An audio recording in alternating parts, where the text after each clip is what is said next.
Assalamualaikum warahmatullahi wabarakatuh. Alhamdulillah, lagi dan lagi kita bersyukur kepada Allah Subhanahu wa taala atas segala nikmat yang Allah Subhanahu wa taala telah berikan kepada kita.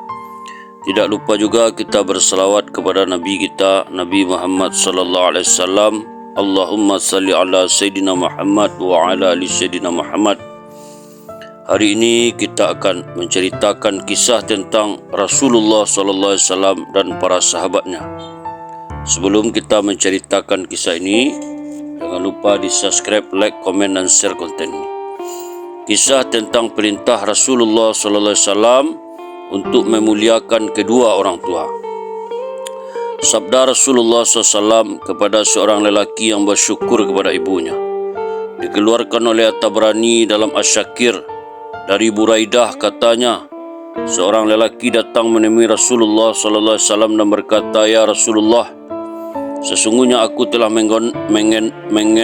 menggendong ibuku di atas bahuku sejauh 6 batu di padang pasir yang panas membakar, di mana sekiranya sesuatu yang dilemparkan pasti akan masak. Oleh kerana itu, apakah aku telah bersyukur kepada ibuku?" Rasulullah SAW bersabda, "Itu hanyalah sedikit, sedangkan ibumu mempunyai lebih banyak hak lagi ke atasmu." Dilanjutkan kisah wasiat Rasulullah SAW kepada seorang lelaki mengenai ayahnya. Dikeluarkan oleh At-Tabrani dalam Al-Awsat dari Aisyah radhiyallahu anha katanya, seorang lelaki datang menemui Rasulullah SAW. Turut bersamanya seorang lelaki tua. Rasulullah SAW bertanya kepada lelaki itu, "Wahai fulan, siapakah lelaki ini?" Jawabnya, "Ya ayahku." Rasulullah SAW bersabda, "Janganlah kamu berjalan di depannya, jangan duduk sebelum ia duduk, dan janganlah memanggilnya dengan namanya, dan jangan mencaci ayah orang lain, kerana ia akan merasakannya." Dilanjutkan kisah wasiat Abu Hurairah radhiyallahu anhu kepada Abu Ghassan mengenai ayahnya. Dikeluarkan oleh At-Tabrani dalam Al-Awsat dari Abu Al-Ghassan Ad-Dabi katanya, "Aku keluar berjalan kaki bersama dengan ayahku pada waktu panas terik tengah hari. Di tengah jalan aku berpas-pasan dengan Abu Hurairah radhiyallahu anhu dan ia berkata kepadaku, 'Siapakah lelaki ini?' Jawabku, 'Ini ayahku.' Abu Hurairah radhiyallahu anhu berkata, 'Janganlah kamu berjalan di depannya, tetapi berjalanlah di belakangnya atau di sampingnya. Janganlah kamu biarkan seorang pun di antara kamu dan dia.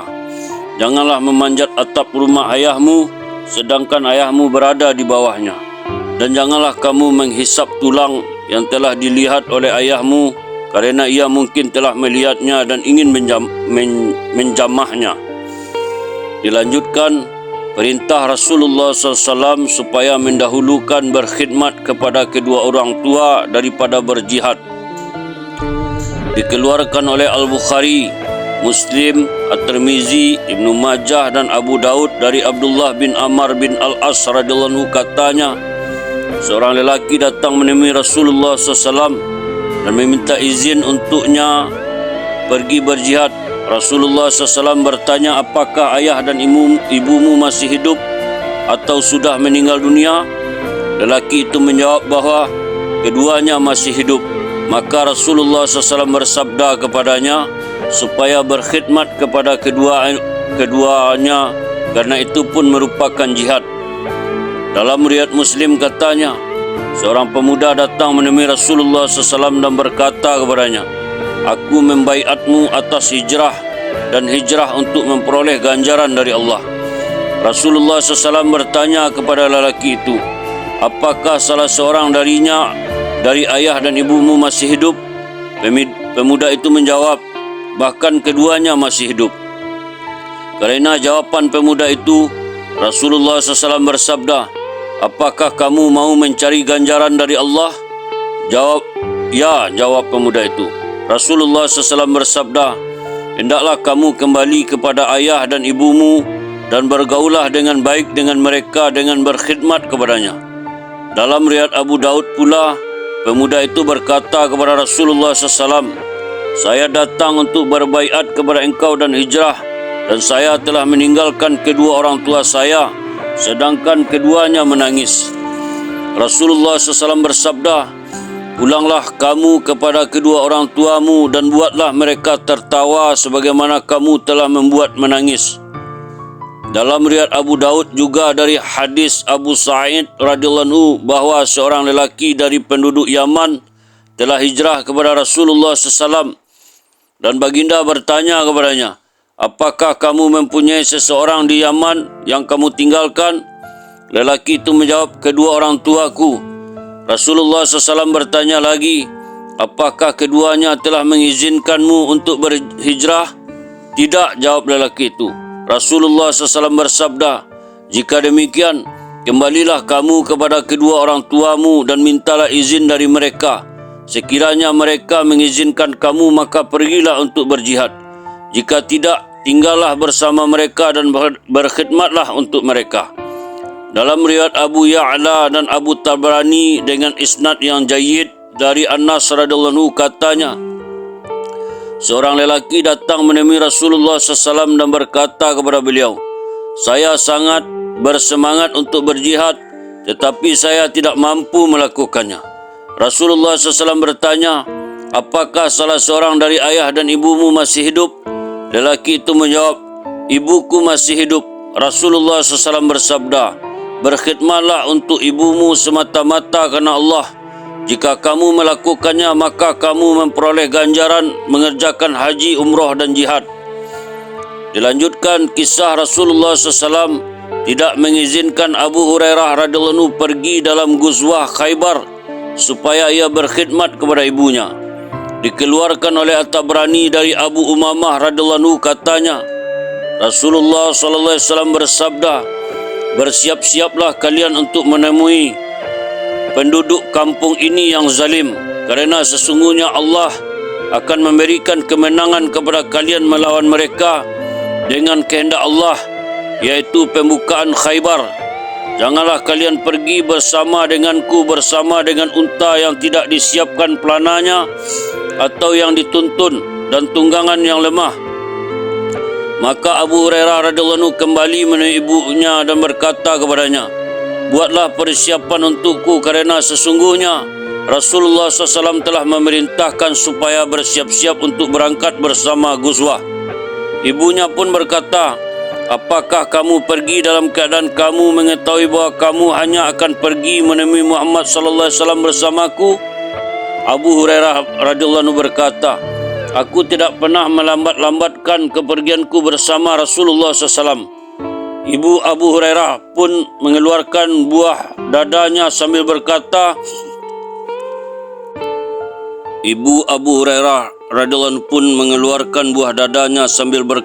bahawa ia telah membesarkan Abu Hurairah dengan meminum air susunya. Kemudian ia pun pergi menemui Rasulullah SAW dengan diam-diam dan mengadukannya kepada baginda. Rasulullah SAW bersabda kepadanya, "Pulanglah engkau, sesungguhnya engkau jangan merasa bimbang lagi." Tak lama kemudian Abu Hurairah radhiyallahu anhu pun datang. Ketika ia tiba di hadapan Rasulullah SAW, Rasulullah SAW memalingkan muka darinya. Maka Abu Hurairah radhiyallahu anhu berkata, "Ya Rasulullah, aku melihat engkau berpaling dariku. Aku tidak pernah melihat sikap seperti ini kecuali jika engkau telah menerima suatu berita mengenaiku." Rasulullah SAW bersabda kepadanya, "Engkaulah yang telah menyebabkan ibumu bersumpah dengan mengeluarkan buah dadanya bahawa ia telah menyusuimu. Adakah salah seorang dari kalian mengira bahawa berada di sisi kedua ayah ibumu atau salah seorang dari mereka itu bukan dianggap berada di jalan Allah? Bahkan itu adalah di jalan Allah dan menyempurnakan hak-hak mereka yang menjadi tanggungjawabmu." Setelah mendengar penjelasan Nabi itu, Abu Hurairah radhiyallahu anhu berkata, "Setelah itu aku tidak keluar lagi bersama Ghuzwah selama-lamanya hingga ibuku meninggal dunia." Maka dinyatakan hadis. Dilanjutkan, perintah Rasulullah SAW kepada beberapa orang sahabat supaya mengerjakan kebaikan kepada kedua ayah dan ibu walaupun harus meninggalkan jihad. Dikeluarkan oleh At-Tabrani dari Ibnu Abbas radhiyallahu anhu katanya, Suatu ketika Rasulullah SAW sedang berada di Sigayah, nama satu tempat di Makkah. Di tempat itu biasanya orang yang akan berjanji mendapat bekal air. Tiba-tiba seorang wanita datang menemui beliau dengan membawa seorang anak lelakinya. Wanita itu berkata kepada Rasulullah SAW, "Sesungguhnya anakku ini ingin sekali pergi di dalam guzwah, akan tetapi aku menghalangi kepergiannya." Setelah mendengar penjelasan wanita itu, Rasulullah SAW bersabda kepada anak lelaki itu, "Janganlah kamu meninggalkan ibumu dan berjauhan darinya hingga ia mengizinkan kepergianmu atau ia telah meninggal dunia. Jika kamu berbakti kepadanya, akan mendapatkan ganjaran yang besar di sisi Allah." Dalam riwayat Tabrani dari Talhah bin Muawiyah As-Salmi radhiyallahu anhu katanya, "Aku datang menemui Rasulullah SAW dan berkata kepadanya, 'Saya ingin pergi berjihad di jalan Allah.' Rasulullah SAW bertanya, 'Apakah ibumu masih hidup?' Aku menjawab, 'Ya.' Rasulullah SAW bersabda, 'Jika demikian, berkhidmatlah kepada ibumu, maka kamu akan memperoleh sorga.' Juga riwayat At-Tabrani dari Muawiyah bin Jahimah dari bapaknya radhiyallahu anhu katanya, "Aku datang menemui Rasulullah SAW dan berbincang-bincang dengan beliau mengenai pergi untuk jihad. Rasulullah SAW bersabda, 'Apakah kamu masih mempunyai ayah dan ibu?' Muawiyah berkata, 'Ya.' Rasulullah SAW bersabda, 'Berkhidmatlah kepada mereka kerana sesungguhnya sorga berada di bawah kedua telapak kakinya.' Dikeluarkan oleh Ibnu Sa'ad dari Muawiyah bin Jahimah As-Salmi bahawa Jahimah datang menemui Nabi SAW dan berkata kepadanya, 'Ya Rasulullah, aku ingin berangkat dalam guzwah dan aku datang ini semata-mata untuk berbicara dengan engkau mengenai hal itu.' Rasulullah SAW bertanya, 'Apakah kamu masih mempunyai ibu?' 'Ya,' jawabnya. Rasulullah SAW pun bersabda, 'Hendaknya kamu selalu berada di sampingnya dan berkhidmat kepadanya, kerana sesungguhnya sorga ada di bawah telapak kakinya.' Rasulullah SAW mengulang-ulang kata-kata itu 3 kali dan masih berada dengan hal yang sama ketika baginda SAW duduk.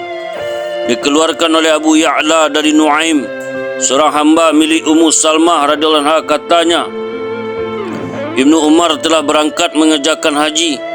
Ketika ia berada di suatu tempat di antara Makkah dan Madinah, ia duduk berteduh di bawah sebatang pohon yang sudah sangat dikenalnya.